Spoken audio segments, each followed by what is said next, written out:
मैत्रिणींनो, बऱ्याच वेळा आपण साडीचा पेटीकोट इतका टाईट बांधतो की त्या साडीच्या निऱ्या आहेत ते त्यामधून खाली पडू नयेत, पण याचा परिणाम म्हणून आपल्याला कमरेला वण येतात किंवा खचल्यासारखं होतं किंवा कधी कधी आपण साडीचा पेटीकोट इतका ढिला बांधतो की त्यामधून आपल्या निऱ्या खोचलेल्या आहेत त्या सहज बाहेर पडतात किंवा पायामध्ये अडकून त्या बाहेर येतात।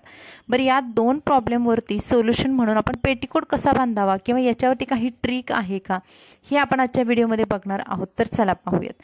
नमस्कार, पुन्हा एकदा आपल्या चॅनलमध्ये पुन्हा एकदा स्वागत आहे। तर मैत्रिणी, व्हिडिओ आवडला तर लाईक करा, चॅनलला सबस्क्राइब करा।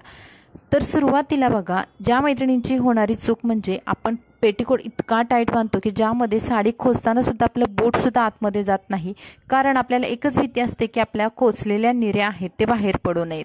पण याचा परिणाम काय व्हायला लागतो, ज्या मैत्रिणी दररोज साडी घालतात तर त्यांच्या कमरेला अक्षरशः वण येतात आणि ते वण इतके काळे होतात कारण रक्त तिथे साकळल्यामुळे ते वण जाता जात नाहीत आणि आपल्याला त्रास होतो।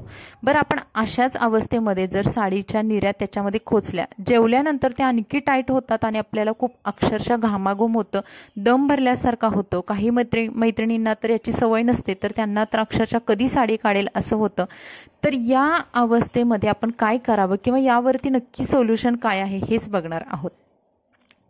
कधी कधी आपण पेटीकोट इतका ढिला बांधतो की ह्या प्रॉब्लेमला कंटाळून जर आपण पेटीकोट ढिला बांधायचं ठरवलं किंवा लूज बांधायचं जर ठरवलं तर तो इतका लूज होतो की ज्यामध्ये आपण व्यवस्थित आरामशीर राहू शकतो, पण जेव्हा आपण त्याच्यामध्ये निऱ्या खोचतो किंवा आपण साडी नेसायला लागतो तेव्हा छान वाटत असतं, पण निऱ्या खोचून झाल्यानंतर त्या जेव्हा आपल्या पायामध्ये अडकतात किंवा त्या जेव्हा निऱ्या आपल्या हळूहळू खाली सरकायला लागतात आणि पायामध्ये अडकून त्या निऱ्या पूर्ण पडतात बाहेर किंवा कधी कधी तर त्या निऱ्या पूर्ण सुटून जातात। तर हा प्रॉब्लेम टाळण्यासाठी आपण एक सोल्युशन काढलेलं आहे, जेणेकरून तुमच्या या निऱ्या खाली पडणार नाहीत आणि तुमचा पेटीकोट कमरेला घट्टही होणार नाही किंवा तुम्ही अगदी कम्फर्टेबल राहू शकता।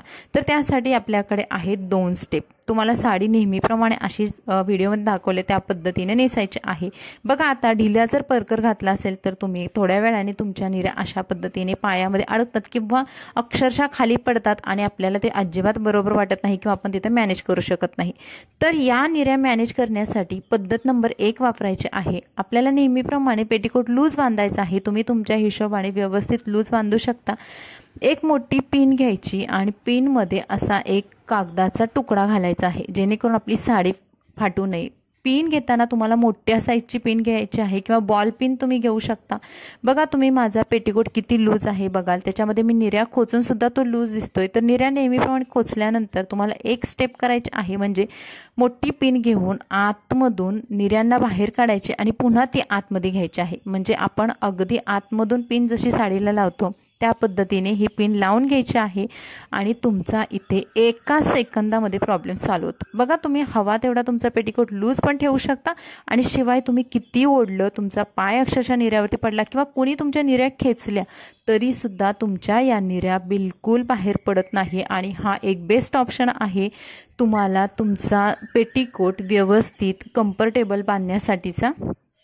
तुम्ही आरामशीर याच्यामध्ये वॉक करू शकता, बसू शकता, चालू शकता, जेवण केल्यानंतर सुद्धा तुम्हाला काही प्रॉब्लेम होत नाही। पद्धत नंबर 2 मध्ये आपल्याला बघायचं आहे, जशा आपण निऱ्या खोचतो अगदी त्याच पद्धतीने साडीच्या निऱ्या खोचायच्या आहेत, पण ही पिन आपण निऱ्या खोचल्यानंतर लावायची नाही। तर बघा, मी दाखवते, या पद्धतीने तुम्हाला असं कमर फिटिंग भाग करून घ्यायचा आहे। त्यानंतर ही पिन घ्यायची आहे ज्याच्यामध्ये ऑलरेडी कागदाचा तुकडा आहे किंवा बॉल पिन घ्यायची आहे। ह्या सर्व निऱ्या गोळा करायच्या आणि निऱ्या खोचण्या अगोदरच पेटीकोट सोबत ही पिन आपल्याला निऱ्यांसोबत लावायची आहे। बघा, आता आतमधूनच इथे सुद्धा लावायची आहे। फक्त आपण काय केलं, मगाशी या सर्व निऱ्या खोचून आपण पिन लावली होती, तर आता तसं न करता, कारण काही साडींच्या निऱ्या इतक्या जाड असतात की पिन बसत नाही, त्यावेळेस तुम्ही ही ट्रिक वापरू शकता काठपदरच्या साडीला वगैरे। तर सुरुवातीला तुम्हाला अशा पद्धतीने पिन लावायची आहे आतमधून आणि पुन्हा निऱ्या खोचायच्या आहेत। ज्या जाड साड्या असतात, ज्यांच्या निऱ्या भरपूर येतात, त्याच्यामध्ये आपली किती मोठी पिन असली तरी आत घुसत नाही, त्यावेळेस तुम्ही ही ट्रिक वापरा।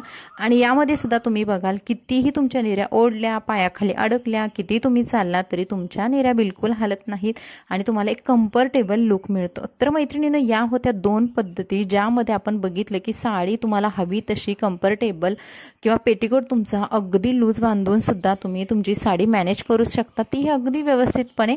तर तुम्हाला या टिप्स कशा वाटल्या कमेंट्समध्ये नक्की सांगा। व्हिडिओला लाईक करा। भेटून नवीन व्हिडिओ